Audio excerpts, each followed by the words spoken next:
예, 광야에서 다시 만들어지는 나, 광야에서 다시 만들어지는 나라는 제목으로 하나님 말씀 증거하도록 하겠습니다. 지금 하나님께서 낮아지라 이렇게 명령하십니다.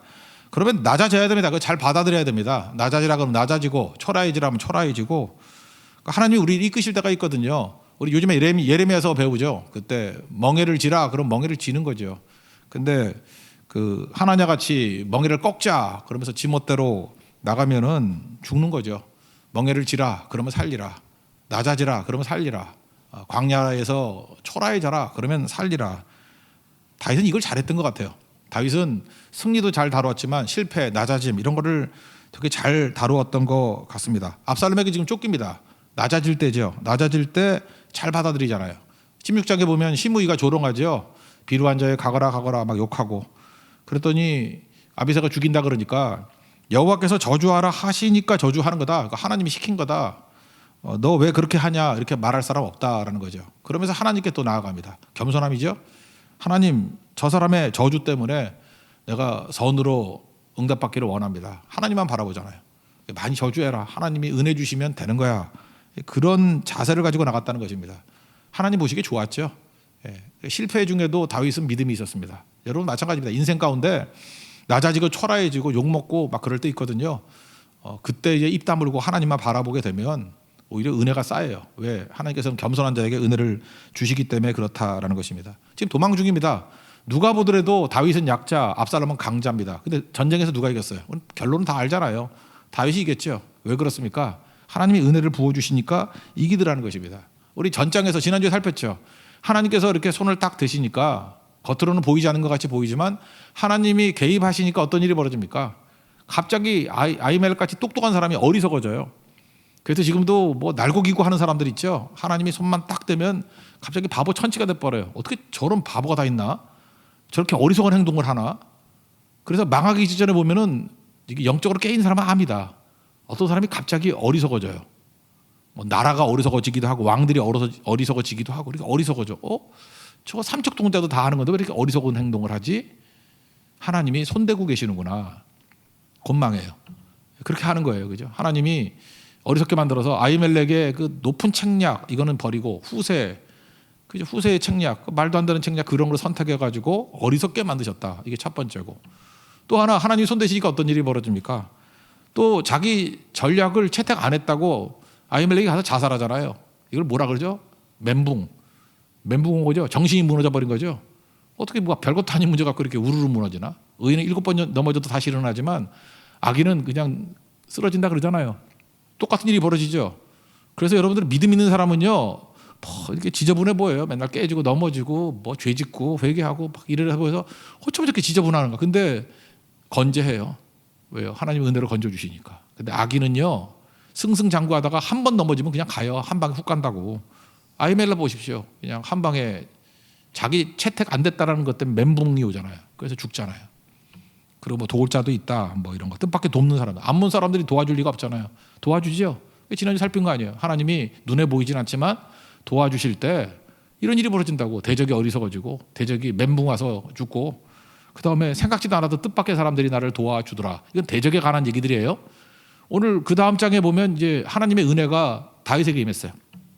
다윗에게 임했더니 어떤 일이 벌어지느냐 하는 뭐 그런 얘기들을 좀 살폈으면 좋겠습니다. 이 광야에서, 다윗은 광야에서 참 좋았죠. 사울에게 쫓겨다닐 때 참 좋았다고요. 근데 하나님께서 왕궁에 있으니까 다윗이 기도도 잃어버리고 좀 맛이 갔잖아요. 그래서 다시금 다윗을 당근질하기 위해서 그 압살롬의 그런 반란 같은 것들을 활용한 것도 있다고 생각합니다. 광야는 사람을 만드는 곳입니다. 혹시 여러분 광야에 계십니까? 광야는 사람을 만드는 곳입니다. 특별히 다윗이 광야에서 만들어졌어요. 하나님 다시 광야로 보내셔서 다윗을 다시 만드십니다. 왜? 그래서 광야는 선물이에요. 지금 광야를 지나고 계십니까? 하나님의 선물이에요. 여기서 사람이 만들어지게 된다는 것입니다. 시편 여러 편이 있는데 그중에 앞부분이니까 외우기도 쉽죠. 시편 3편을 보시면은 거기 표제에 뭐라고 되어 있냐 하면은 다윗이 그의 아들 압살롬을 피할 때 지은 시 이렇게 되어 있어요. 그러니까 압살롬에게 도망칠 때 어떤 심정이었나라고 하면 시편 3편이라고요. 3편에 이렇게 나오죠. 왜 이렇게 대적이 많습니까? 그러다가 사람들이 제일 아픈 게 뭐냐면 사람들이 내게 말하기를, 대적들이 내게 말하기를 그는 하나님께 구원을 받지 못한다. 하나님으로부터 버림받았다. 이런 얘기를 듣는 게 내가 아프다라는 거예요. 그래서 그가 쫓겨나는 것도 아픈 거지만 사람들이 하나님께 구원받지 못하고 버림받았어. 그래서 아팠다라는 거예요. 그래서 맨발로 도망치면서 울면서 가면서 하나님, 내가 진짜 하나님께 구원받지 못하는 버림받은 종입니까? 그래서 하나님 앞에 구했다라는 거예요. 그죠? 그때 하나님께서 응답 주셨죠. 난 주님밖에 없습니다. 주의 은혜밖에 없습니다. 시므이가 저주할 때도 이 모든 저주가 하나님께서 손대시면 선으로 바뀔 줄로 압니다. 하나님 내게 은혜 주세요. 그랬더니 하나님께서 진짜 은혜 주셨는가 봐요. 그래서 3장 3절에 이렇게 나와요. 주는 나의 방패시고 내 영광이시고 내 머리를 드시는 자라고. 나를 재기하게 만드시는 분이라고요. 역정케 만드시는 분이라고. 이게 압살롬에게 쫓길 때 다윗의 기도였다고요. 그래서 4절에 보니까 내가 부르짖었다. 목소리를 높여서 하나님께 부르짖었더니 성산에서, 거룩한 산에서 나에게 응답하셨도다. 셀라는 휴직이거든요. 거기서 막 감동받는 거예요. 내게 응답하셨도다. 그 다음 뭐라 그래요? 이제 확신이 오죠. 내가 누워 자고 깨었으니 하나님께 나를 붙드셨기 때문이다. 그리고 뭐라 그래? 천만이 나를 둘러친다 할지라도 나는 두려워하지 않는다. 인간의 종교심이 뭐예요? 두려움 아니면 욕심인데 종교심이 다 깨져버리고 하나님을 향해서 마음이 고정이 돼버리잖아요. 그러니까 여기 기록은 안 돼 있지만 도망치는 과정 속에서 이 광야에서 다시금 다윗은 하나님의 은혜를 구하는 믿음의 사람으로 거듭나게 되었다는 것입니다. 우리도 마찬가지예요. 광야는 그런 곳입니다. 광야는 말씀을 듣는 곳이고 말씀은 나를 깨서 변화시키는 곳이에요. 그게 광야입니다. 광야. 이 광야에서 다윗이 멋지게 변화가 됐죠. 그랬더니 이렇게 낮아지고 하나님의 은혜를 구하니까 이게 은혜 주시잖아요. 겸손한 자에게 은혜 주신다 그랬잖아요. 이제 다윗에게 어떤 은혜가 임하는지를 보면 좋겠습니다. 첫째, 대적들과 반대로 멘탈이 엄청 강해졌어요. 멘탈이 강해졌다고. 어떻게 알죠?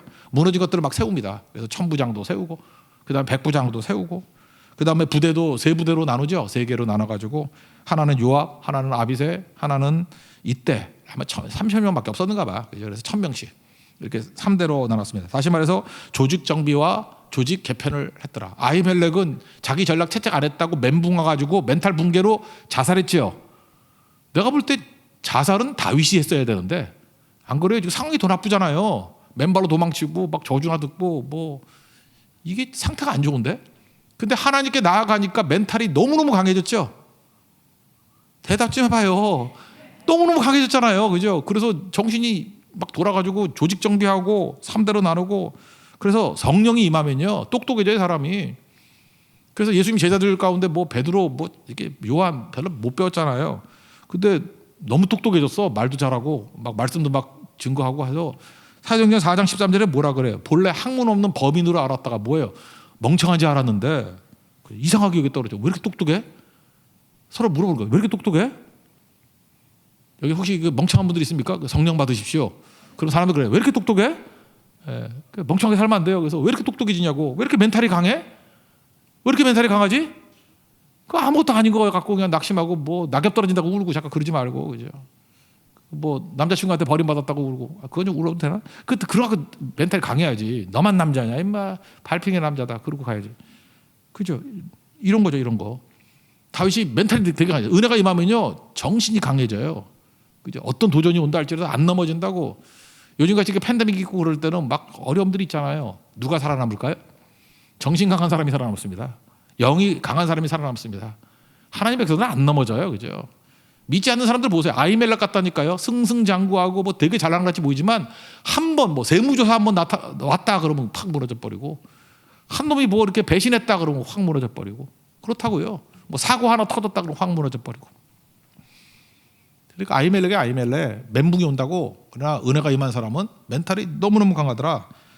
그래서 강한 멘탈 한번 봅시다. 1, 2, 3절 읽겠습니다.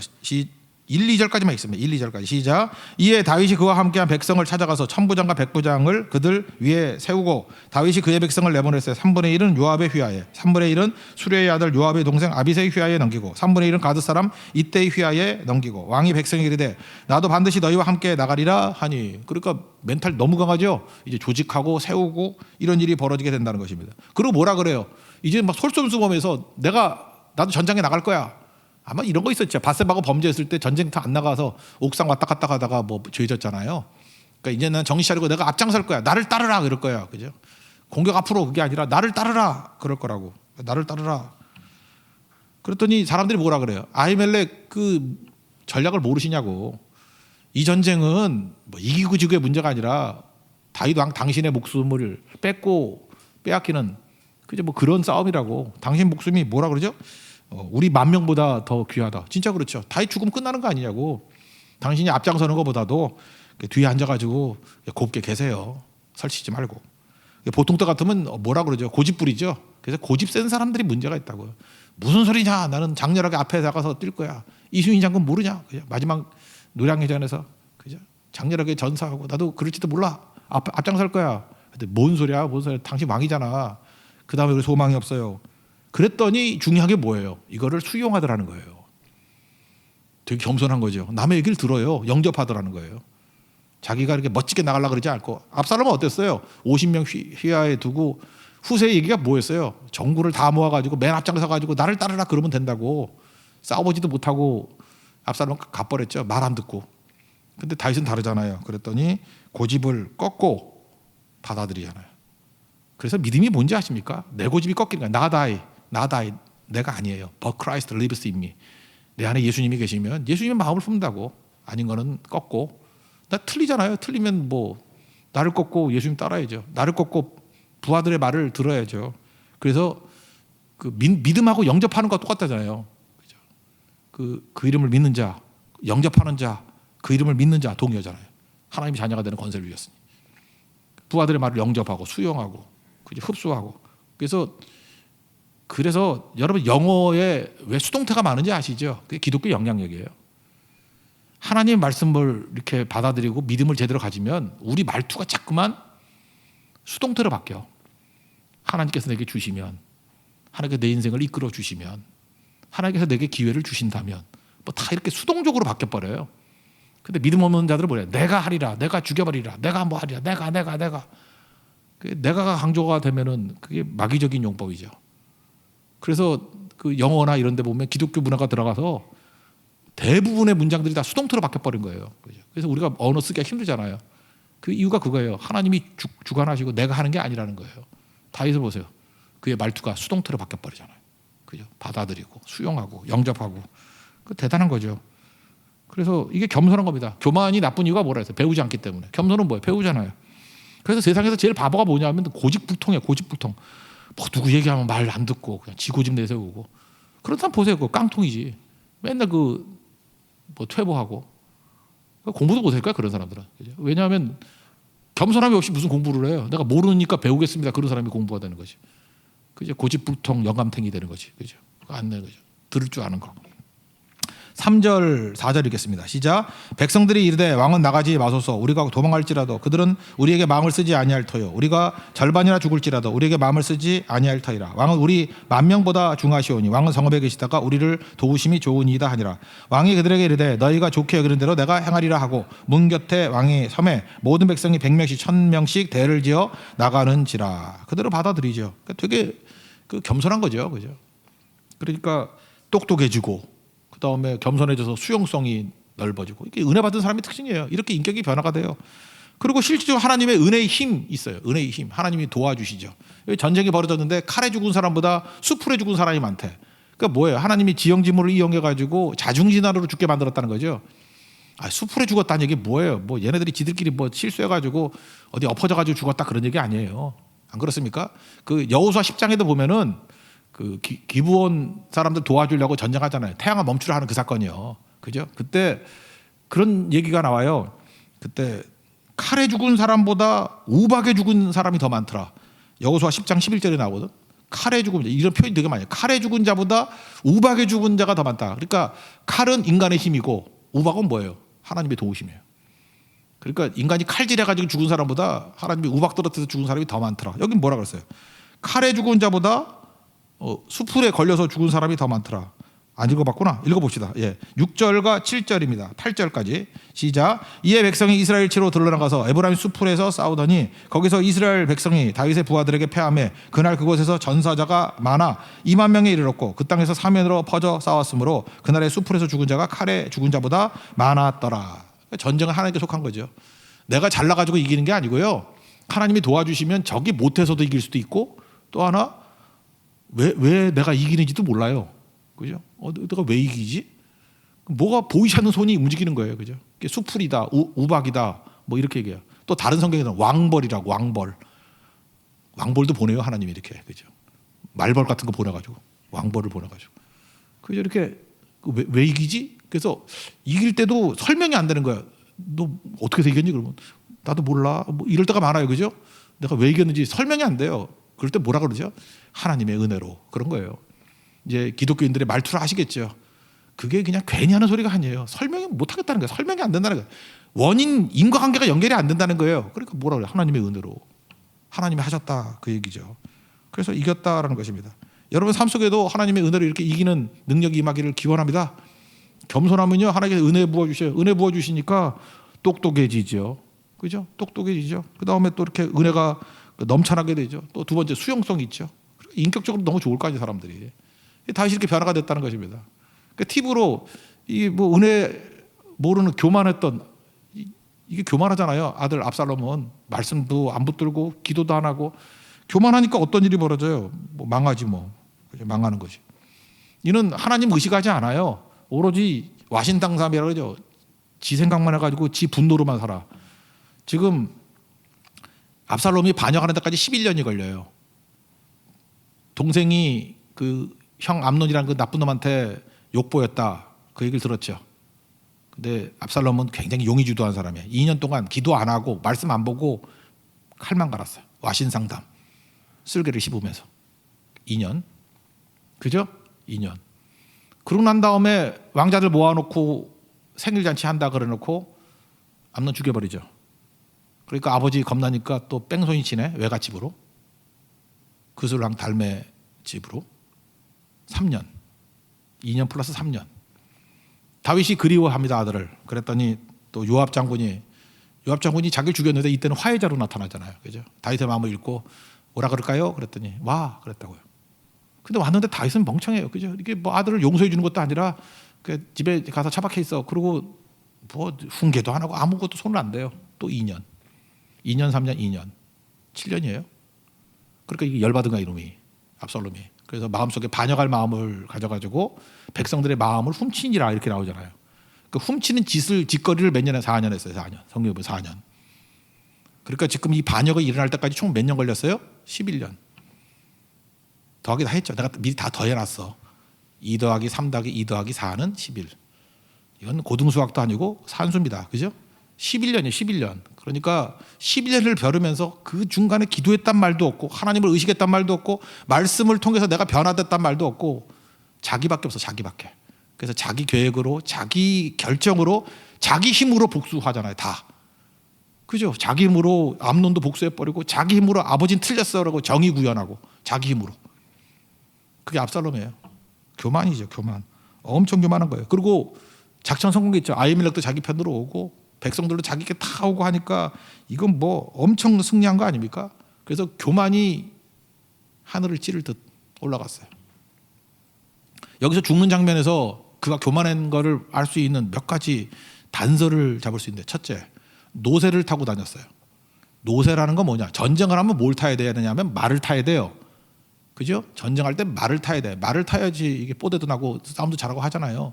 노새는 높이가 낮으니까 이거는 자가용이에요. 일반 유람용 자가용. 그래서 암논의 생일에 뭐 이렇게 사람 불러가지고 생일에 생일잔치 한다 그러고 모았을 때 암논 죽이잖아요. 그죠? 죽일 때 사무엘하 13장 29절 보니까 왕자들, 다윗의 왕자들 모든 아들들이 일어나 각기 노새를 타고 도망하니라. 13장 29절에 나와요. 앞부분 사무엘하 13장 29절 보면 왕자들이 한 대씩 몰고 온 자가용이 뭐예요? 승용차가 뭐예요? 노새라고.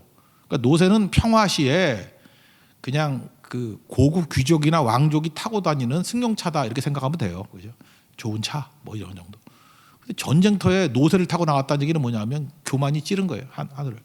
나는 싸울 필요도 없다.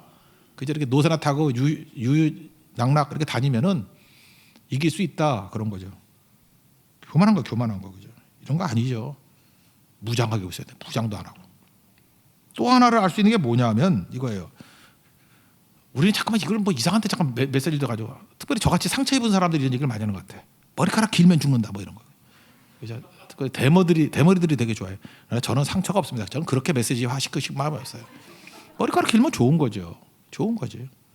여기 조금 전에도 어떤 자매 염색을 했는데 부러웠어요. 약간 부러우면 지는 거지만 약간 부러웠어. 염색해도 될 만한 머리카락이 있구나. 저는 피부가 염색이 돼요. 할 게 없어가지고. 그러니까 그래서 저 같은 사람은 이제 압살롬을 싫어하지. 머리카락 길고 머리카락 무게가 200세겔이었대. 아, 이게 엄청 무겁다는 거잖아. 묵직한 뭐 이런. 그래서 뭐 노새 타고 가다가 이렇게 상수리나무에 걸려서 대롱대롱 매달려서 죽었다며. 그래서 이걸 주로 이런 메시지를 많이 하잖아요. 지가 자랑하는 거 있으면 자랑하면 망한다, 그죠? 머리카락 자랑하다가 머리카락으로 죽었다, 쌤통이다, 뭐 이렇게 하는데 저는 그렇게 말할 마음이 없어요. 머리카락 긴 게 복이죠, 축복이지. 왜 그거 갖고 사람을 갖다 비열하게 비난을 해? 머리카락 긴 것까지는 좋아요, 그죠? 그리고 그럴 수도 있지. 뭐 휘날리고 달리면 뭐 타고 가니까 날릴 수도 있지. 나무에 걸릴 수도 있지. 저도 지난 주간에 이렇게 계단에서 잘못해 넘어져가지고 다쳤어요. 그게 뭐 죄진 거서 그런가? 뭐 눈이 나빠서 그런 거지. 뭐 또 그럴 수 있죠. 그걸 갖다 비난하면 나쁜 놈이지. 남의 불행을 이렇게 조롱하면 되나? 대롱대로 매달려 있어요. 이것까지는 실수고 충분히 이해할 수 있는 얘기예요. 그런데 문제는 뭐냐? 지금 전쟁터잖아요, 전쟁터. 그런데 압살롬에게는 칼이 없었어요. 대롱대로 매달려 있으면 지가 옆에서 꺼내가지고 자르면 되잖아. 근데 얼마나 교만했는지 무장도 안 하고 나온 거예요. 노새 타고 나오면 안 돼. 말 타고 나와야 되는데 노새 타고 나오고 자가용 타고 나오고, 원래 탱크나 장갑차를 타고 나와야 되는데 승용차를 타고 나온 거라고. 그리고 무장도 안 해. 뭐 하다못해 권총도 하나 차고 있어야 되는데 칼도 없는 거예요. 옛날에 무기가 칼이잖아요. 칼도 없어. 그래서 대롱대롱 매달려가지고 이 자르면 되잖아요. 몰라요? 머리카락 자른다고 뭐 죽어? 자르면 되잖아요. 자를 수 있는 칼이 없었다라는 거예요. 무슨 얘기죠? 비무장 상태였다, 그런 얘기죠. 엄청 교만했습니다. 대롱대롱 매달려 있으니까 비무장 상태. 교만이에요, 교만. 이게 다 교만이에요. 찔러 죽이잖아요. 9절 한번 읽어보자. 9절 시작. 압살롬이 다윗의 부하들과 마주치니라. 압살롬이 노새를 탔는데 그 노새가 큰 상수리 나무 번성한 가지 아래로 지날 때 압살의 머리가 그 상수리 나무에 걸림에 그가 공중과 그 땅 사이에 달리고 그가 탔던 노새는 그 안으로 빠져나간지라. 그러니까 대롱대롱 매달려 있어요. 그랬더니 어떻게 했어요? 14절 15절입니다. 넘어가서 시작. 요압이 이르되 나는 너와 같이 지체할 수 없다 하고 손에 작은 창 셋을 가지고 가서 상수리 나무 가운데서 아직 살아있는 압살롬의 심장을 찌르니 요압의 무기를 든 청년 10명이 압살롬을 에워싸고 쳐 죽이니라. 몸에 칼만 하나 있어도 대롱대롱 매달려 있을 수도 없지. 막 이게 엉켰는가 봐, 그죠? 그래서 삼지창으로 찔러 죽였다, 그런 거죠. 그러니까 우리가 뭐 해야 되죠? 항상 무장하고 깨어 있으라. 그 기름 준비한 10처녀 있잖아요. 기름 준비한 5처녀, 준비하지 않은 5처녀. 신랑이 늦게 왔어요. 들러리인데. 신랑이 늦게 오면 지혜로운 사람만 좋나요? 지혜 없는 사람만 좋나요? 다 졸아요. 늦게 오면 졸리면 다 졸리지. 성령 충만한 사람이 졸려요? 악령이 충만한 사람이 졸려요? 안 자면 다 졸려요. 그런데 5명의 지혜로운 처녀는 기름을 준비하고 졸잖아. 졸면 어때? 신랑 온다 그러면서 전기 차리고 난 다음에 붙이면 되는 거지. 근데 이 어리석은 바보들은 졸면서 준비도 안 해. 그죠? 소식 들으면 그때 준비하려고 그런 거지. 그러니까 여러분 뭘 하면 되죠? 이게 중요한 메시지예요. 준비하고 졸자, 그거예요. 준비하고 졸자. 좋아요. 머리카락 길게 하고 돼. 이거 묶어야지. 홍도 똑같이 막 묶어야 되는데 상투 따야 되는데 그거 안 해도 돼. 팔록팔록 날렸어. 그거 좋아. 그러나 칼은 차고 머리 기르자. 아시겠어요? 머리만 치렁치렁 길러놓고 칼 안 차고, 뭐 전쟁 때 칼 안 차고 나가면 안 되잖아요. 무장 안 하고. 에베소 6장 보세요. 하나님이 전신갑주를 입으라 그러잖아요. 그게 뭐예요? 무장하는 게 겸손함이에요. 항상 말씀과 기도로 무장하는 거. 언제든지 뛰쳐나가면 말씀 증거할 수 있도록 무장하는 거. 이제 이러다가 팬데믹 끝나면 성교 나가야 되잖아요. 뭐 준비가 안 됐는지 뭐 그때 준비했으면 얼마나 좋았을까. 이거는 정말 칼 안 들고 나가는 압살롬하고 똑같은 사람이에요. 항상 무장하고 있어야 돼. 무장하시겠습니까? 무장을 하나님이 종되기를 바랍니다. 그리고 또 한 가지, 뭐 이건 별건 아니지만 또 자기를 위해서 기념비 세웠대. 또 그냥 한번 읽어봅시다. 18절. 압살롬이 살았을 때 자기를 위하여 한 비석을 마련하여 세웠으니 이는 그가 자기 이름을 전할 아들이 내게 없다고 말하였습니다라. 그러므로 자기 이름을 기념하여 그 비석에 이름을 붙였으며 그 비석이 왕의 골짜기에 있고 이제까지 그것을 압살롬의 기념비라 일컫더라.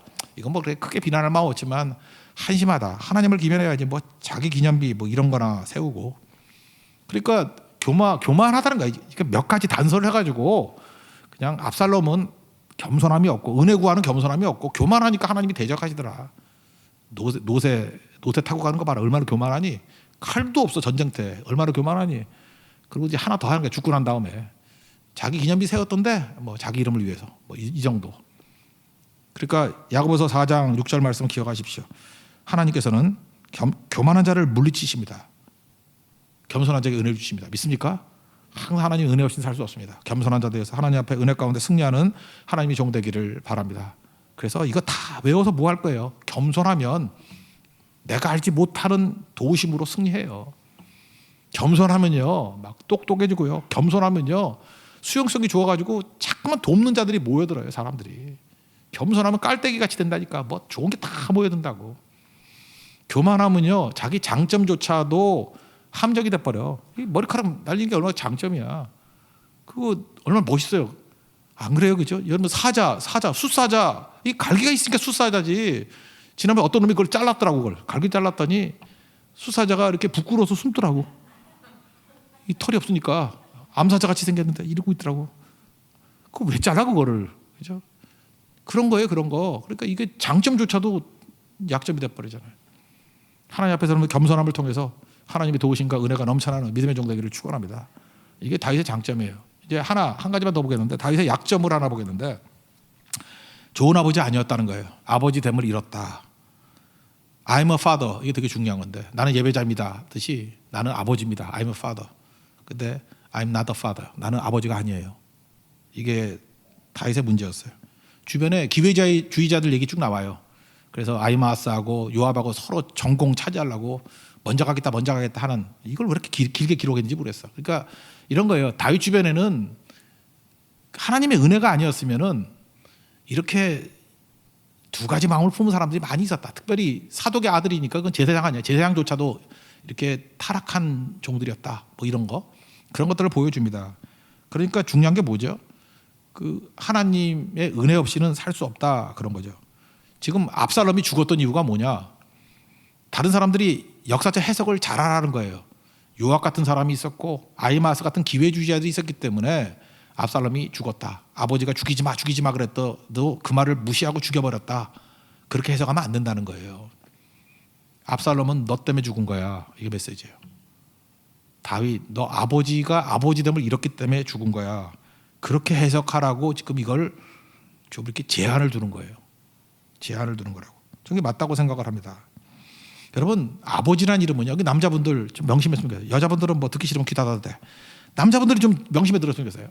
하나님께서 우리를 아버지로 불렀다라는 것은 정말 그 위대한 부르심이에요. 하나님께서 하나님을 묘사할 때 뭐라 하냐? 하나님 아버지 그랬어요. 우리 주기도문이잖아요. 하늘에 계신 우리 아버지요. 하나님을 아버지라고 부르게 만들었다고. 이게 무슨 얘기예요? 보이지 않는 하나님인데 보이지 않는 하나님을 우리 자녀들이 제일 먼저 느끼게 만드는 게 어떤 방식이냐면 아버지라는 이미지를 통해서 하나님을 보기를 원하셨다는 거예요. 이거 엄청난 거죠. 그러니까 남자들은 내가 볼 때 여자분 죄송한 얘기지만 남자들은 이건 복이고 이건 자부심 가져야 돼요. 감당 못할 자부심이야 정말. 나 같은 이 개쓰레기를 하나님께서 아버지라는 의미를 줘가지고 하나님을 보는 렌즈로 삼으셨다. 이 남자들 되게 중요한 거예요. 조금 전에 아버지 불렀잖아요, 그죠? 아버지가 그러신 분이라고. 우리는 아버지라는 이미지를 통해서 아버지라는 행동을 통해서 하나님을 보게 만드는 것들이 꼭 필요하다는 것입니다. 아버지가 할 일이 뭐예요? 기준 제시하는 거예요. 아버지는 철저하게 기준을 제시해 줘야 돼요. 옳고 그런 거. 그래서 옛날에 제일 큰 욕이 뭔지 알아요? 애비 없이 자란 놈이에요. 애비 없이 자란 놈이 뭐예요? 엄마의 사랑만 가지고 오냐 하면은 기준 없는 거예요, 그거. 그러니까 아버지가 해야 될 일은 뭐냐 하면 기준 잡아주는 거야, 기준. 근데 다윗이 그거 기준 못 잡아주잖아. 뭐 옳은 게 뭔지 뭐 그냥 말도 안 하고 죽치고 가만히 있고. 또 아버지께 주신 하나님의 가장 큰 게 뭐냐? 축복권이에요. 창세기 나오잖아요. 그죠? 이삭이 축복하잖아요. 그거 받겠다고 난리치잖아요, 야곱이. 그죠? 또 야곱도 12아들 모아놓고 창세기 48장 49장 전체 내용이 뭐예요? 축복하는 거, 12아들 축복하는 거 아니에요. 아버지가 할 일이 뭔지 알아요? 축복하는 거예요, 축복. 이거는 누구에게도 양보할 수 없어요. 누구에게도. 아버지가 할 일이 아버지가 이거 못하면요 애들 축복 못 받아요. 좀 심하게 그렇게 얘기할 수 있어요. 축복 못 받아 그거. 아버지가 줄 수 있는 축복 못 받는다고. 딴 축복은 받는지 모르겠지만 뭐 하나님이 주신 축복, 뭐 목사를 통해서 주시는 축복 뭐 이런 거 있을지 모르지만 그래도 아버지가 주는 축복이 있거든. 그거 못 받는 거예요. 그건 누구도 할 수 없어요. 대체할 수 없어요. 이건. 그러니까 허전한 거지. 어떤 분이 그런 얘기를 했어요. 교수님인데 내가 교수지만 교수이자 목사예요. 내가 교수인데 교수는 사임할 수 있다는 거예요. 심지어 목사도 교회에서 사임할 수 있다는 거예요. 근데 아버지는 사임할 수 없대요. 맞죠? 사임이 안 되는 게 아버지예요. 어디 가서 사임을 해? 죽으나 사나 쭉 가는 거죠. 옛날에 한 10몇 년 전에 20년 전에 그 아버지 학교라는 거 많이 했죠. 아버지 학교 가면은 남자들 끌어놓고 제일 먼저 하는 게 뭐냐면 반복해서 나는 아버지입니다. 나는 아버지입니다. 그 한 10번씩 20번씩 외치게 만들어요. 아버지 학교의 최고 하이라이트가 이거예요. 그죠? 그럼 다 울어 사람들이. 나는 아버지입니다. 나는 아버지입니다. 아버지입니다. 남자들이 자기가 아버지임을 자각하는 거예요. 그때 막 울기 시작한다고. 아버지의 회복이죠. 아버지가 할 일이 뭐예요? 기도의 회복이죠. 디모데전서 2장 8절을 보니까 남자들은 이 아버지들은 분노와 다툼 없애버리고 거룩한 손을 들고 기도하기를 원하노라. 아버지의 영적 권위는 어디서 나오는지 알아요? 기도에서 나온다고. 지금 이 시대에 보면요, 이 시대의 최고의 약자가 누구냐? 아버지예요, 아버지. 이 시대의 최고 초라한 사람이 아버지예요. 여러분, 여자분들 남자들 막 무시하고 막 나는 페미니스트야 막 이러면서 남자들 개차반 만들고 이러면 행복할 줄 알죠? 이러면 같이 망해요. 아버지가 사라져 버리면요, 끝나는 거예요. 그걸로 끝나는 거. 이 시대의 약자가 아버지가 돼버렸다고. 아버지가. 그래서 옛날에, 요즘에도 그런 말 쓰나? 어떤 애가 명문대학 가려고 그러면 3가지 조건이 있어야 된다며. 엄마의 정보력, 일부러 뒤로 뺄게요. 할아버지의 경제력, 아버지의 무관심. 두 번째가 일부러 뒤로 뺀 거예요. 그죠? 이게 너무 와닿는가 봐, 사람들이. 엄마가 정보가 많아야 돼요. 이제 어떻게 해야 되는지 알고. 그리고 할아버지가 돈이 많아야 돼. 막 과외비도 대주고 막 해야 되니까. 그렇지만 아버지는 간섭하면 안 돼. 무관심. 사실 그 얘기를 하면서 뭐예요? 아버지가 살 자리가 없는 거죠. 아버지 뭐야? 아무것도 아니지. 그죠? 그래서 어떤 여자분들 결혼할 때 시아버지 보고 결혼한다며? 시아버지가 돈이 많아가지고. 그러니까 뭐예요 이거? 아무것도 아닌 거예요. 아무것도 아닌 거예요. 이게 아버지가 그냥 생략돼 버리는 그런 거라고요. 그러니까 지금 남자들이 너무 왜소해져 버린 거예요. 아버지 역할을 못하니까. 1997년에 지금 14년 20년인가? 24년 전에 그 김정현 씨의 아버지라는 소설이 있었는데 아시나요? 그 남자가 그 한정수라는 남자인데 어렸을 때는 가난한데 지방대 나오고, 옛날에도 지방대는 별로 서울보다는 안 쳐줬는가 봐. 지방대 나오는데 행정고시에 합격을 했어요. 그래서 문화재청 사무관이에요. 사무관. 공무원들 아시죠? 사무관이면 꽤 높은 거. 사무관이 몇 급인가요? 5급이에요? 3급이에요? 5급? 5급. 예. 그 사무관이에요. 사무관. 사무관인데 그러니까 사람들이 막 박수 쳐주고 대단한 거죠. 아버지가 지방대 나왔는데 행시 합격해가지고 유명하고 잘하고 동네에서 막 플래카드 걸리고. 근데 막상 정부기관에 들어가 공무원으로 들어갔더니 이제 승진이 안 되는 거야. 그래서 한계에 부딪히는 거예요. 그래서 막 발버둥을 치고 승진하려고 난리쳐도 안 되는 거예요. 그러니까 남자가 나가서 열심히 살면 살수록 가족과는 단절되죠. 자기는 가족들을 위해서 승진하려고 열심히 뛰는데 가족들은 단절이 되는 거예요. 그중에 딸 이름을 잊어버렸는데, 딸이 대학생 딸인 것 같은데 아버지라고 안 불러요. 아버지를 당신이라고 불러. 난 마음이 아프더라고. 내가 20년에 읽을 때는 별 마음이 없었는데 지금 이렇게 늙어 들으니까 그게 좀 그런 것 같아. 딸내미 당신? 얼마나 마음이 아프겠어요. 당신은 아버지도 아니라고. 당신, 아버지라고 안 불러요. 당신이라고 부르고. 그리고 하는 소리가 뭐냐면, 여러분, 여자분들은 그런 것 같아. 남자들이 이게 요즘 그런 것도 없지만 때리고 그러면 폭력만 폭력이죠. 말 폭력이 얼마나 심한지 알아요? 여자분들은 말을 정말 독한 말을 하고 막 칼질을 하고, 그거는 아무것도 아닌 줄 알아. 제가 남자니까 하는 얘기야. 그러니까 때린 거야. 그냥 아무런 없어지는 거지만. 말 안 없어져요, 말. 그래서 독한 말 하는 사람들은 오늘 회개하시고 인생이 바뀌기 원합니다. 특별히 여자분들.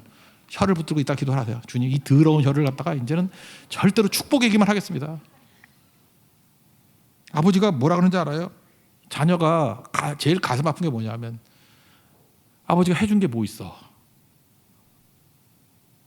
자기는 목숨 걸고 뛰어서 처자식 먹여 살렸는데 자식이 그래, 해준 게 뭐 있니? 할 말이 없죠. 난 다 해준 것 같은데 해준 게 뭐 있니? 그때는 능력의 한계잖아. 최선을 다해서 해준 건데 애의 기대치가 높은 거지 안 해준 게 아닌데 자녀가 해준 게 뭐냐 그래요. 그리고 아내는 말끝마다 발언권을 안 줘. 당신은 가만히 있어. 제발 여자분들 이 말 하지 마. 당신은 가만히 있어. 우리가 가만히 해요? 가만히 있게? 가만히 있어. 발언권 안 주는 거죠. 그리고 뭐 뉴스를 보려고 하는데 리모컨 강탈당해요.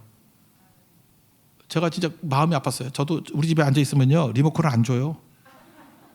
안 준다고. 신서유기 본다고 그러고. 난 재미도 없는데 그거. 골목 식당. 내가 뭐하러 그걸 쳐다보고 있어? 나는 뉴스를 보고 싶은데. 그게 아버지예요. 아무것도 없어요. 아무것도. 그죠? 그리고 집에서는 무조건 아이 우선. 경제권은 아내 손에. 그리고 죽어라 일만 하고. 그래서 이 시대의 약자가 아버지라고. 그 김정일 씨의 아버지 그 소설 한번 읽어보면 이런 게 자세히 나오잖아요. 나중에 이 아버지 죽도록 기다리다가 몸이 안 좋아서 뭐 친구가 의사거든. 가봤더니 췌장암이야. 췌장암은 빨리 죽는 거 알죠? 그래서 뭐 마지막 여행이에요. 가족들 데리고 뭐 처음에 그 경주 보문단지 처음 생겼을 때 얘기야 그때. 그때 거기가 제일 좋은 데였거든. 경주 보문단지 가가지고 뭐 며칠 보내다가 췌장암이 고통이 심하거든요. 그래서 또 뭐 신분가 찾아가가지고 그걸 뭐라 그러죠? 안락사 요청해서 안락사로 죽는 거예요. 그래서 이 아버지 읽다가 남자들 옛날에 엄청 울었어. 근데 자화상이거든. 근데 그게 다윗이에요. 다윗은 한 번도 아버지 노릇 못했어요. 아까도 얘기했잖아요. 압살롬. 일단 암논이 못된 짓을 했어. 그럼 암논 불러다 놓고 욕을 했어야 될 거 아니야. 너 기준 세워주고 이게 뭐냐고 금식 기도하면서 기도해야 될 거 아니에요. 암논을 위해서. 2년 보냈어요. 그러니까 암논도 병들고 압살롬도 병들고 죽여버리네. 암논이 왜 죽었어요? 이제 아시겠어요? 아버지 때문에 죽었어요. 아버지 역할 못하니까 암논이 죽은 거 아니야. 역할했다 그러면 그런 일 안 벌어지잖아. 압살롬은 또 2년 벼르고 있다가 3년 동안 또 외할아버지 댁에 도망쳤잖아. 5년. 왜 그런 일이 벌어져요? 아버지 때문에. 또 아버지가 보고 싶었어. 그럼 말을 해야 될 거 아니야. 표현장이야. 표현을 안 해. 그렇게 보고 싶다고 왔으면은 아유 사랑한다 뭐 이래야 되는데 또 쳐다도 안 봐. 또 2년 지났어요. 그러고 난 다음에 이 성경을 보니까 예루살렘에 같이 살았는데 마주친 적도 한 번도 없었대. 그 얘기는 뭐예요? 다윗이 계속해서 압살롬 피해 다녔다는 거 아니에요. 그래서 압살롬이 11년 동안 아버지가 교류가 없어. 그리고 뭐라 그래요? 뭐 뒤에 보면 뭐 압살롬아 내 아들 압살롬 내 아들 5번 그러고 압살롬 3번 그러고. 가슴 아프지만 33절 한번 읽어봅시다. 시작. 왕의 마음이 심히 아파 문 위층으로 올라가서 우니라. 그가 올라갈 때 말하기를 내 아들 압살롬아 내 아들 압살롬아 차라리 내가 너를 대신하여 죽었다면 압살롬 내 아들아 하였더라. 살았을 때 이 얘기했으면 아들 안 죽었어요. 그죠? 압살롬 살아있을 때 빠르면 빠를수록 아버지가 아들 이름 불러주면 살아요. 압살롬아 이 압사에서 죽일 놈아 그런 거 같죠. 그죠? 압살롬아 이 압사에서 죽일 놈아 압살롬아 압살당할 놈아 뭐 이렇게 제 느낌은 그런데 예쁘게 불러야죠. 압살롬아 내 아들 5번을 내 아들아 내가 대신 죽었으면. 압살롬이 이 마음을 알았냐고. 압살롬이 무당해. 이걸 어떻게 알아? 이 마음을 표현해야 알지. 이 아버지는 기준도 말해야 해주고 표현도 안 하고. 이게 뭐예요 이게. 여러분 아들들은요 아버지 인정받기를 원합니다. 그거 아세요? 그래서 조선시대 그 이방원 태종 이방원이 그 아버지가 왕자의 난 2번 일으키니까 열받아가지고 함흥으로 도망쳐 버렸잖아. 안 오잖아 아버지 용서를 못 받잖아요. 그래서 함흥에 그 차사 보내면 죽이고 해서 함흥 차사를 가면 안 보낸다 뭐 다 아는 얘기 아니에요, 그죠? 이방원이 왕이 됐지만 다 성공했어요 모든 게. 그렇지만 그에게 만족이 없어. 왜? 아버지의 용서 없이는, 아버지 인정 없이는. 그 남자분들 잊지 마십시오. 여러분들도 지금 다윗이 왜 이 모양이 됐냐면 자기에게 상처가 있기 때문에 그래. 다윗의 상처는 뭐였을까요? 그 부모가 자기를 아들 대접 제대로 안 해줬잖아, 그죠? 그래서 그 시편 같은 데 보면은 뭐 나오잖아요. 뭐 부모님은 나를 버렸지만 하나님은 나를 버리지 않는다 뭐 이런 얘기. 시편 27편인가?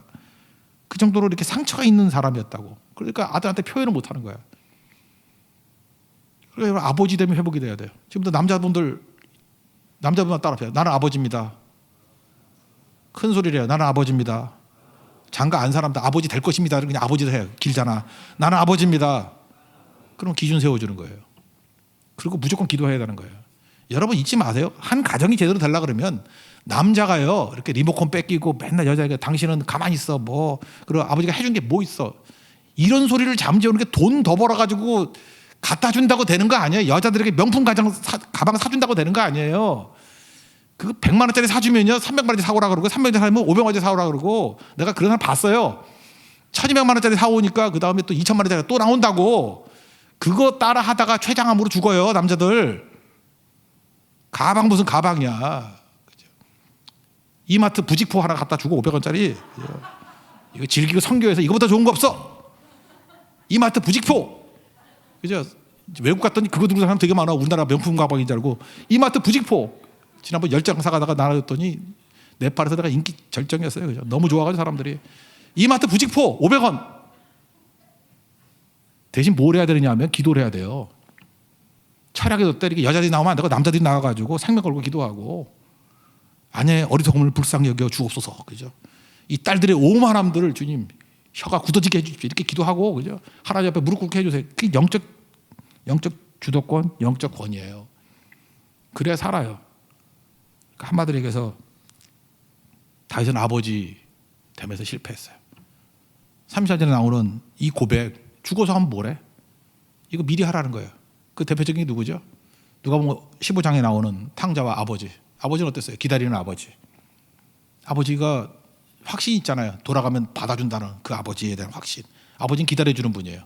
기준같이 딱 요리조리 쫓아다니는 게 아니라 언제든지 오면 받아줄 수 있어. 기다리는 거예요. 그리고 고대 유대 사이에서는 남자들 살 때 안 뛰었거든요. 아들 보니까 뛰는 아버지. 그때 탕자가 얼마나 감격했어. 아버지가 뛰네. 그때 뭐 느낀 거예요. 이게 바디랭귀지예요. 아버지가 날 향해서 뛰네. 그리고 가락지하고 송아지 잡아라 다 하고. 그게 아버지예요. 아버지. 아버지 모습 보고 이런 모습을 보면서 우리는 느끼는 게 뭐죠? 그 아버지 모습을 보면서 하나님이시구나. 이게 하나님의 모습이구나. 이걸 깨닫게 되는 거예요.